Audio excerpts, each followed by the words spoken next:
أتكلم الآن عن الشخص الذي نزل إلى سوق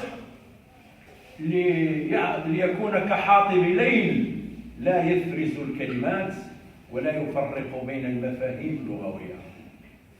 البساطة والأمية جسد هذا الشخص عندما يقول لإنسان أن كذاب، فكلمة كذاب هي كصفات ذميمة، ولكنه مصطلح له أهله، وأعتبر أن الشخص الذي تكلم بها هو من زبناء هذه الصفة.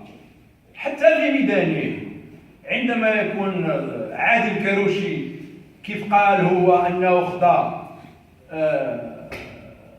تشخيص كيعطي فيه طبيب المنتخب الوطني المحلي 21 يوم، وهو بعدما أصيب كروشي في المقابلة مباشرة مشى عنده يعطيه 10 أيام. فماذا أسمي هذا؟ أترك له هو الكلمة ليقول ماذا يسمى هذا. ثانيا، أشفق عليه لأنه كان كحاطب ليل يحطب في الليل لا يعرف ماذا يحطب. النصيري رئيس المحمدية، وأنا ما سبق لقط لمعلوماتكم وليس لمعلوماته، لأني أريده دائما أن يبقى على جهالة. لم يسبق لي قط أن كنت غير كاتب عام في جميع المهام التي تقلدتها: الشباب، العصبة، الجامعة، المجموعة الوطنية، في جميع تسلق الدرجات ديال المسؤولية لم أكن رئيس.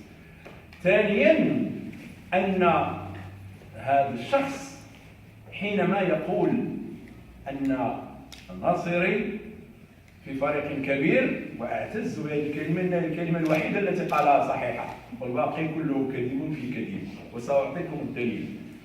أن الناصري فرض على الكيني أن يكذب.